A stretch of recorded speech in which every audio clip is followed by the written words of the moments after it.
Now hear me out. Okay. So Tai Chi is more about the breathing than anything else. Okay.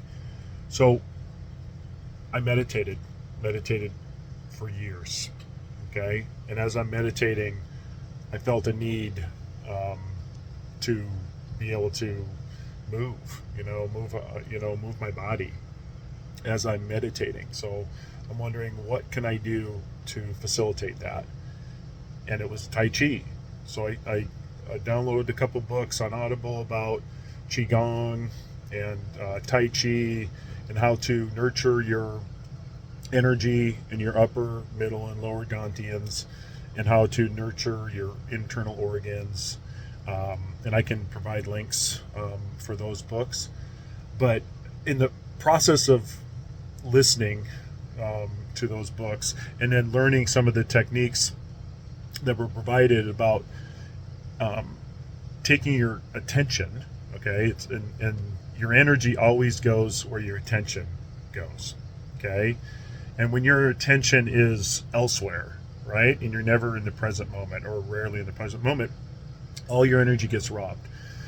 So the idea of Tai Chi is to be one with your self, your energy, the breathing. And that was another thing that I knew was missing from my practice, is not only for meditation, but for Tai Chi, is the breathing part. Okay? And once I got the breathing part down, and there's an organization currently on an app called School, SKOOL. You can find Jake Wong, WAHN, on Instagram, and he talks about ascension, about going from density to fourth density. Third density is more about self and fear, anxiety-based society, right? And I think we can all know that there's two sides of this country.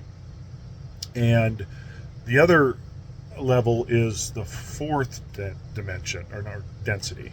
And that is based on love and expression, joy, authenticity, just things that bring you up, your energy up to a high level, okay? And that makes us a better human. And when we're a better human, we're less about self and more about others and helping others. Okay, so I knew there was something that was missing in my practice, and it was breathing. So this group that I'm part of is called Ascension University. There's another free version where many people are members, and it's the Foundations of Ascension. But it's about breathing, breath work, getting your body in a balanced, organized state, so your nervous system is balanced.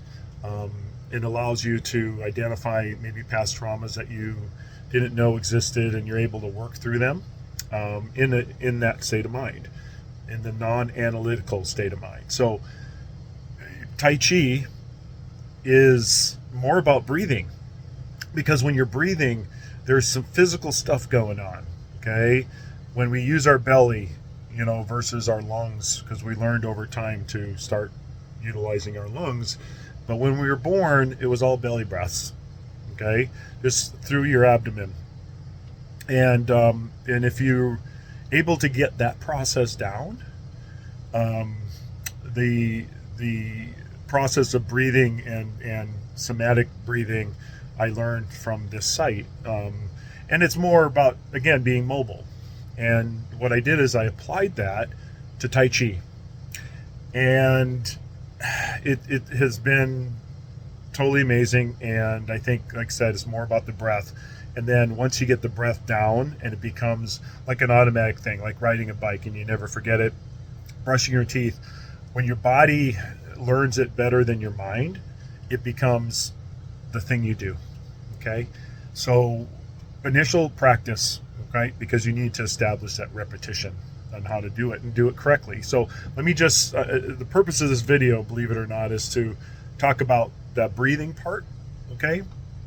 And I'll get into the motions of some Tai Chi motions. I do interpretive Tai Chi, which is all self-taught. but I wanted to start out with the core, literally. So basically, you have your abdomen, right? You have your solar plexus, and you have your lungs, okay? All are part of breathing. So when we take an abdominal breath, right, first, okay, I'm not going to collapse it, but I need to collapse it to talk. But when I take an abdominal breath, what happens is it contracts and expands your internal organs. And when you concentrate on just the abdominal breathing, just on the belly button area, these are the low odontians. This is what creates the energy that we're going to use for Tai Chi. So the expansion and contraction here. Now, when we continue our breaths, and some of our motions are going to allow us to rise and fall, during Tai Chi. So in the inhale portion of it, as we're rising, we're bringing energy into us. We belly breathe, and then, so it's a 3-part process. Initially, the 3 parts have to be concentrated on, okay? And that's the process of learning, okay? But like I said, once you get in the habit of it, it just becomes natural, okay? It's what you do all the time, even when you're not practicing, just on your day-to-day. And when you're on your day-to-day, just practice and make it the habit, just like brushing your teeth, okay? Because no one thinks about that. It just happens and you're done. But, all right, so the belly breath is first, then the solar plexus as you go up. So now I'm moving that area of expansion to my solar plexus, which is right here. That's an energy center, okay, chakra. And then brings up to your lungs, to where your heart chakra is. And now that's all the air that you can breathe in. And then the next is going to be an exhale. And that's going to be opposite. So when you exhale, you deflate your lungs first, then your solar plexus, and then your abdomen. And you literally get a crunch. So what I'm doing is I'm leaning into it, and I'm crunching. I'm pushing all the air that I have down into my root chakra, into the ground, into the roots I've established, which I'll have a video on that as well, on how to establish a proper grounding. So it's, again, all about the breath, and that takes some practice, okay? But we can practice on that and follow your breaths, okay? So right now, if you're interested in doing what I do, which is interpretive Tai Chi, which I don't have a lot of video content online right now, but I will, that this is the core. This is it. This is what I wish I knew before I started Tai Chi. But everything happens for a reason. We learn one thing because of this, and then we find out in the future that that's the reason. I learned martial arts years ago before I retired from the military, and that gave me the core to get in a proper stance and proper technique. But it did not teach me flow and energy and chi, and I wish it did. It was all about power projection, tournaments, win, kill, So, but it's more than that. It's about gaining your internal awareness and transferring energy in and out of ourselves as it passes through. You feel it. It's all about the attention. When we put our attention on something, our energy goes to that, okay? It's like when we go in fight or flight, and back in the day when cavemen roamed the earth, right? And they heard something behind a rock, a growling, right? And your body initially responds with, "Oh my God, what is that?" And when your attention now goes to that concern, your body gears up, ready to go.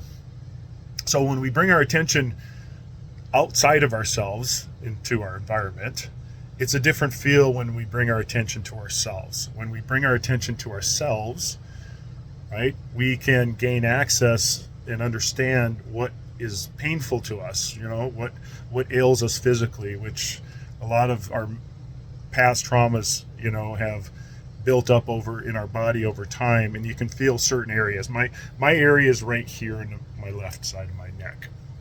And I can see it when I train. I'm doing video to post online, and I can see my head turn a little bit, and I concentrate on that area, and I know it's because I used to always drive with my arm up, on the window because it was cool, and now I drive the right way, 10 and 2. It's not sexy, okay, but that's what initially caused my pain. But a lot of it is this stuck energy that I wasn't able to release, and now I'm finally doing so. Okay, I know this is kind of long, but it is, again, establishing the base first. If you learn from other people and other people's mistakes, one of my biggest mistakes is not starting breath first. But I didn't know that, but now I do, and I wanted to pass it on to everybody who might be interested in doing interpretive music, interpretive Tai Chi. I mean, the stuff that comes out of you starts with internal peace and love for yourself, because when you have that and you become authentic, meaning you don't do the things that others want you to do, you do what you feel is best for you, okay, obviously within reason, the best comes out. You don't need to know music, you don't need to have a martial arts degree, don't an expert in it. Don't you just have to be yourself, and once you become yourself, the other stuff will happen. Okay, and I wish you luck, and I hope this helped, and just kind of explain the important parts of breathing. Okay, so I inhale through my nose because I feel the air go past my pineal gland and everything. So, and I exhale through my nose, but that is a more calming effect. A lot of breath work is through the mouth, exhale through the mouth. Okay, so again, any way that feels comfortable for you. My comfort lies within my sinuses and my nasal cavity, because I need to have that flow. I had a service-connected disability that caused issues, and when I don't get that flow, inhale and exhale, it becomes stagnant. And for me physically, it's best to use that method, but everybody's is their own person. You don't have to be exact. This is not a science. This is just enjoyment in doing something that it sounds like you're interested in. And again, I wish you well. Thanks.